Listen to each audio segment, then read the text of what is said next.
since it's the month that's coming up. I'm using my Excel spreadsheet template that I've built for this purpose. I use it in conjunction with EveryDollar, which is an online budgeting software. So here I've outlined, this is my total income per paycheck. So I put that number up here, so you would add that.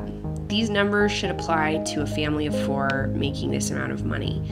So you can adjust according to your financial picture. Basically, I have this split up into 2 pay periods, as I have about 2 pay periods per month. It does vary. This is the first of the month through the 14th. These are the bills that I'll pay.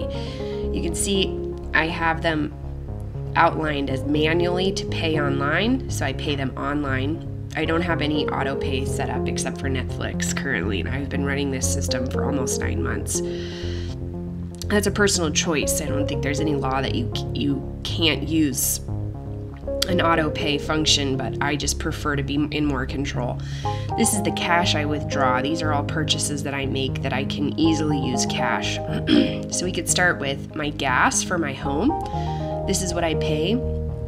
This is what I paid, for example, last month in comparison to the month before, or even just forecasted. Maybe I thought I paid more last year, and I look back at the same month last year, same pay period, and I saw that I paid more, so I'll forecast that, but then I came out with actually paying $76, $75. When I've paid that online and I'm done, I can click one of these images to mark it as complete.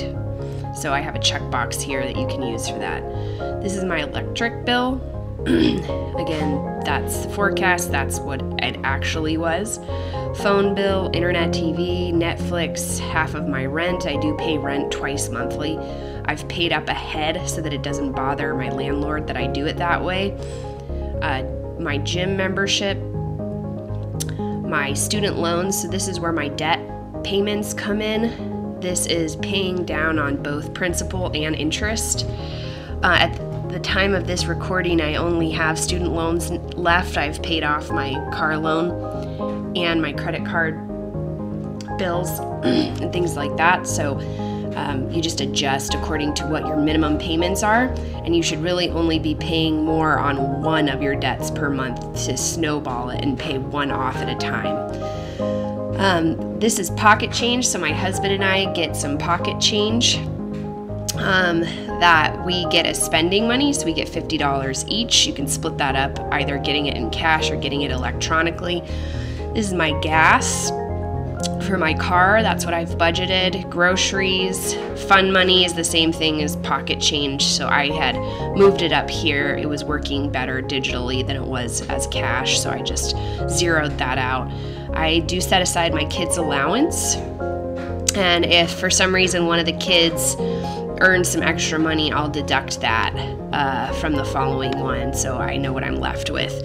This is my HSA account. This is Christmas budget, special occasion, life insurance, auto maintenance. These are all sinking funds: auto maintenance, Christmas, special occasion. Maybe I spent it, so I didn't have any left. But basically, they're funds that I build up as preventative measures. If something on my car goes out, I get a flat tire, etc.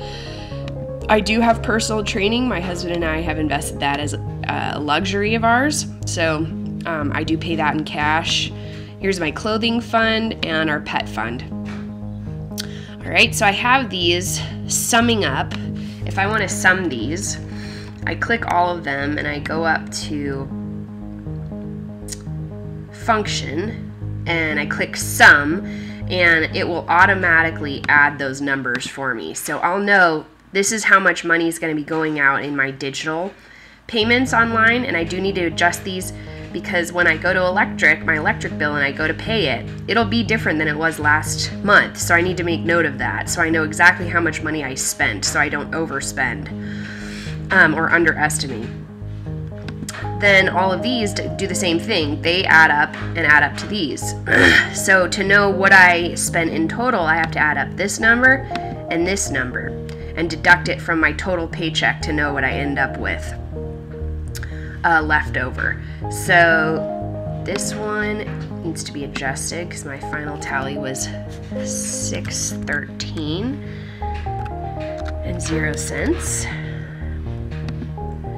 This one was $1,033.86 or 87. So I spent enough that month to only come out with $72.14. So, like I said, if you're in a situation where you're needing to set aside a lot more money to pay off debt, you're just going to want to find some places where you can cut expenses. For example, do we really need TV? Probably not. Do we really need personal training? Some would say probably not.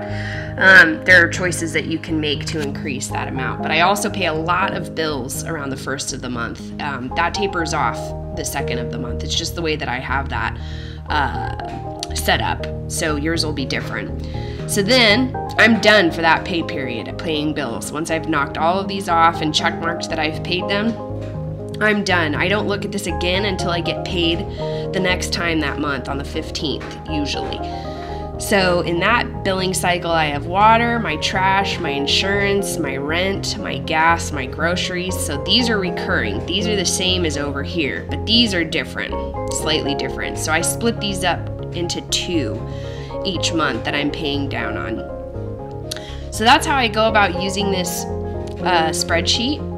And you can make notes if during the week you or during the month you end up paying on something you didn't expect, or have to make note of spending that was done. Even this extra money, if you are applying that money to your student loans to pay more than what's required, this $72.14 and this $377.10, you're going to want to make note of that on your spreadsheet that you paid it. So your every dollar has a name, so you're at a zero-based budget is what it's called. So that just means you spent every cent that you have. You know exactly where every cent of your money went, and ideally you've done it in such a way that you never overdraw your account, because you have literally spent every penny and you know where it went. So that's how you go about using this spreadsheet.